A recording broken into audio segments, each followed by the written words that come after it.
पिलाई गांव में एक गरीब भिखारी श्यामा रहता था। टूटी फूटी झोपड़ी में रहने वाला श्यामा भीख मांगकर गुजारा करता था।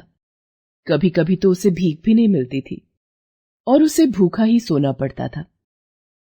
एक दिन वो रोज की तरह भीख मांगने के लिए गांव के चौराहे पर बैठा था। उस दिन शाम होते होते उसे ठीक ठाक पैसे मिल गए। उस दिन श्यामा ने सोचा, आज तो ठीक ठाक पैसे मिल गए हैं। इन पैसों से अब 2-3 दिन तक आराम से खाऊंगा। और ये सोचता हुआ वो एक होटल पर गया। वहां श्यामा ने अपने लिए पूरी और सब्जी पैक करवाई और गांव में एक कुआं था। श्यामा कुएं के पास जाकर बैठ गया। आज कुएं के पास बैठकर खाना खाऊंगा और यहीं से कुएं का ठंडा जल पीकर अपनी प्यास बुझाऊंगा। श्यामा ने कुएं के पास बैठकर खाना खाया। श्यामा का पेट भर गया था और खाना थोड़ा बच भी गया था। श्यामा ने बचा हुआ खाना कुएं के अंदर मछलियों को डाल दिया और वहां से चला गया। 2 दिन तक श्यामा ने घर पर आराम किया और भीख के पैसों से खाना खाया। तीसरे दिन श्यामा फिर भीख मांगने घर से निकला और गांव के चौराहे पर बैठ गया। उस दिन फिर श्यामा को भीख में अच्छे खासे पैसे मिल गए। उस दिन फिर श्यामा होटल से खाना पैक कराकर कुएं के पास पहुंच गया। वहां बैठकर खाना खाया और बचा हुआ खाना कुएं की मछलियों को डालकर चला गया। श्यामा जब खाना डालता तो कुएं में से छपाक की आवाज आती और श्यामा घर चला गया। अब ये सिलसिला चल निकला। श्यामा अक्सर कुएं के पास आता, खाना खाता और बचा हुआ खाना कुएं में डालकर चला जाता। रोज की तरह एक दिन वो कुएं के पास खाना खाने पहुंचा और बैठकर खाना खाया और बचा हुआ खाना कुएं में डाल दिया। लेकिन ये क्या, रोज की तरह आज कुएं में से छपाक की आवाज नहीं आई। श्यामा ने सोचा, ऐसा कैसे हो सकता है? क्या कुएं का पानी सूख गया है? लेकिन कल तक तो कुएं में पानी था, फिर अचानक आज पानी कैसे सूख सकता है? श्यामा ने कुएं में झांक कर देखा तो अंधेरा था, उसे कुछ दिखाई नहीं दे रहा था। लेकिन तभी कुएं से आवाज आई, गरीब तू कल आना। ये आवाज सुनकर श्यामा डर गया और पीछे हट गया। श्यामा ने सोचा कि ये आवाज किसकी होगी, मुझे कल किसने बुलाया है? श्यामा घर की तरफ जाने लगा और रास्ते भर यही सोचता रहा कि उसे किसने कल आने को कहा है। खैर, तेज कदमों से चलता हुआ श्यामा अपने घर पहुंचा और कुएं से आने वाली आवाज के बारे में सोचता हुआ सोने की कोशिश करने लगा। लेकिन उस रात नींद श्यामा की आंखों से कोसों दूर थी। करवटें बदलता हुआ श्यामा सुबह होने का इंतजार करने लगा। जैसे तैसे वो रात बीती और अगली सुबह हुई। रोज की तरह नहा धोकर तैयार हुआ और कुछ खाकर गांव के चौराहे की ओर निकल पड़ा। दिन भर चौराहे पर बैठकर भीख मांगने के बाद शाम होते ही श्यामा खाना लेकर कुएं के पास जा पहुंचा। खाना खाने से पहले श्यामा ने कुएं में झांक कर देखा तो उसके होश उड़ गए। कुआं पानी से भरा हुआ था। ये देखकर श्यामा ने सोचा, कल तो ये कुआं सूखा हुआ था और अंधेरा था, लेकिन आज ये कुआं पानी से भरा हुआ है। ये कैसा चमत्कार है? उलझन में पड़ा श्यामा बहुत देर तक सोचता रहा और फिर खाना खाने बैठ गया। लेकिन उस दिन श्यामा से खाना नहीं खाया गया और श्यामा ने सारा खाना कुएं में डाल दिया। तभी कुएं से आवाज आई, गरीब तू कल आना। जब श्यामा ने कुएं में झांक कर देखा तो वो फिर हैरत में पड़ गया। कुआं फिर से सूखा हुआ था और कुएं में बिल्कुल अंधेरा था। श्यामा बहुत अचरज में था कि ये सब क्या हो रहा है। आखिर कौन कर रहा है ये सब? कौन मुझे कल बुलाता है? श्यामा सोच में पड़ गया और यही सोचता हुआ घर की तरफ निकल पड़ता है। घर पहुंचते पहुंचते रात हो गई थी। श्यामा उस रात भी नहीं सो पाया। श्यामा के मानो दिन का चैन और रात की नींद ही उड़ गई थी। अगले दिन रोज की तरह श्यामा सुबह उठकर नहा धोकर कुछ खाकर अपने धंधे पर भीख मांगने निकल पड़ा और गांव के उसी चौराहे पर जा पहुंचा। वहां बैठकर भीख मांगने लगा। लेकिन आज तो भीख मांगने में भी श्यामा का दिल नहीं लग रहा था। वो बस उस कुएं से आने वाली आवाज के बारे में सोचता रहता। उसे गुमसुम और ख्यालों में खोया हुआ देखकर राहगीर उसे ज्यादा पैसे देकर जाने लगे।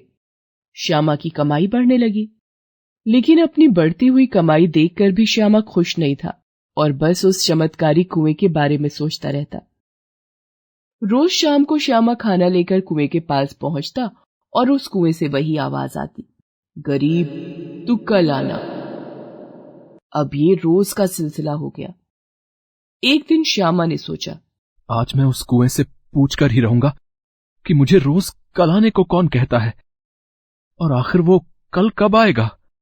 अगले दिन श्यामा रोज की तरह सुबह नहा धोकर कुछ खाकर गांव के चौराहे पर पहुंचा और भीख मांगने के लिए बैठ गया। श्यामा शाम होने का इंतजार कर रहा था। जैसे ही शाम हुई, श्यामा होटल पहुंचा और खाना पैक कराकर तेज कदमों से कुएं के पास पहुंचा और बैठकर खाना खाने लगा। खाना खाने के बाद श्यामा बचा हुआ खाना कुएं में डालकर जाने लगा। रोज की तरह कुएं से फिर आवाज आई, गरीब तू कल आना। श्यामा के सब्र का बांध अब टूट चुका था। डर तो उसे बहुत लग रहा था, लेकिन किसी तरह से वो हिम्मत जुटाकर कुएं के पास पहुंचा और बोला, आखिर कौन हो तुम? रोज मुझे कल आने के लिए कहती हो, आखिर वो कल कब आएगा? आज तो तुम्हें मेरे सामने आना ही पड़ेगा। श्यामा के बोलने पर कोई आवाज नहीं आई, तो श्यामा ने हिम्मत जुटाकर फिर पूछा कि आखिर तुम मेरे सामने क्यों नहीं आती? तभी कुएं के भीतर से एक तेज रोशनी आने लगी और उस कुएं के भीतर से सफेद कपड़ों में लिपटी एक बेहद खूबसूरत स्त्री निकलकर बाहर आई। वो स्त्री श्यामा को देखकर मुस्कुरा रही थी। तभी श्यामा ने पूछा, अब कौन हो तुम?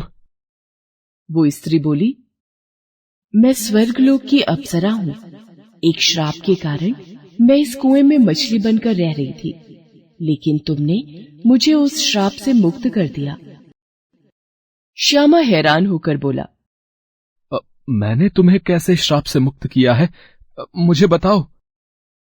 वो अप्सरा बोली, दरअसल मैं स्वर्गलोक में रहने वाली अप्सरा हूं। मेरी गंदी आदत के कारण एक ऋषि ने मुझे मछली बनकर कुएं में रहने का श्राप दिया था। मेरी आदत थी कि दूसरों का खाना छीनकर खा लेती थी और फिर भी मेरा पेट कभी नहीं भरता था। स्वर्गलोक के सब प्राणी मेरी इस आदत से परेशान थे। बहुत समय पहले की बात है। एक बार मैं घूमने के लिए अपनी सहेलियों के साथ पृथ्वी लोक आई थी और अपनी आदत के अनुसार इसी कुएं के पास रहने वाले एक ऋषि मुनि का भोजन खा लिया, जिसके बाद उस ऋषि मुनि ने मुझे यही पृथ्वी लोक में इसी कुएं में मछली बनकर रहने का श्राप दिया था। श्राप के कारण मैं तुरंत मछली बन गई और इस कुएं में चली आई, जिसके बाद मुझे अपनी गलती का एहसास हुआ और मैंने उस ऋषि मुनि से माफी मांगी। बहुत बार माफी मांगने के बाद उनको मुझ पर दया आ गई और तब उन्होंने मुझे वरदान दिया कि किसी गरीब आदमी का छोड़ा हुआ भोजन खाने के बाद मैं इस श्राप से मुक्त हो जाऊंगी, और इस तरह मैं तुम्हारा छोड़ा हुआ भोजन खाने के बाद श्राप मुक्त हो गई। मैं तुम्हारा छोड़ा हुआ भोजन खाकर पहले ही दिन श्राप मुक्त हो गई थी, लेकिन मैं तो तुम्हारी ईमानदारी की परीक्षा ले रही थी। मैंने तुम्हें रोज कल आने के लिए कहा और तुमने मुझे बिना कुछ सोचे रोज खाना खिलाया। तुम एक दिन भी नहीं चूके, इसलिए मैं तुम्हारी ईमानदारी से बहुत खुश हूँ और तुम्हारी वजह से मैं श्राप मुक्त हुई हूँ और अब वापस स्वर्गलोक जाकर अपने परिवार के साथ रहूंगी। तुमने मुझे दुगनी खुशी दी है, इसलिए उसके बदले में मैं तुम्हें दुगुना उपहार दूंगी। और ये कहकर अप्सरा ने हवा में हाथ घुमाया और सामने एक बहुत सुंदर घर आ गया। और उसके बाद उसने हवा में दूसरी बार हाथ घुमाया और तभी वहां एक मिठाई की दुकान आ गई। अप्सरा ने कहा, श्यामा, अब तुम्हें भीख मांगने की कोई जरूरत नहीं है। ये घर तुम्हारे लिए है। इस घर में तुम आराम से अपनी जिंदगी गुजार सकते हो और ये मिठाई की दुकान भी तुम्हारी है। तुम इस दुकान के मालिक हो। मैं तुम्हें वरदान देती हूँ कि तुम्हारी मिठाई की दुकान की सभी मिठाइयां बेहद स्वादिष्ट होंगी। इतना कहकर अप्सरा गायब हो जाती है। श्यामा की तो लॉटरी लग गई थी। श्यामा खुशी खुशी घर में जाता है और घूम घूम कर पूरे घर को देखता है। घर में सभी सुविधाएं पहले से मौजूद थीं। उसके बाद श्यामा मिठाई की दुकान में जाता है और एक मिठाई टेस्ट करके देखता है। अरे वाह, ये मिठाई तो बहुत ही स्वादिष्ट है। उसके बाद श्यामा को कभी भीख मांगने की जरूरत नहीं पड़ी। वो बड़े सुख से अपने घर में रहता है और अपनी मिठाई की दुकान चलाता है। उसकी दुकान पर दिन रात लोगों की भीड़ लगी रहती है और श्यामा ने अब कुएं की साफ सफाई करवा दी, रंग रोगन भी करवा दिया। वो रोज सुबह उस कुएं की पूजा करता है और गांव की महिलाएं उस कुएं से पानी भरती हैं। उस कुएं के आसपास रौनक बनी रहती है। श्यामा आज भी कुएं में खाना डालता है और ईश्वर का धन्यवाद करता है।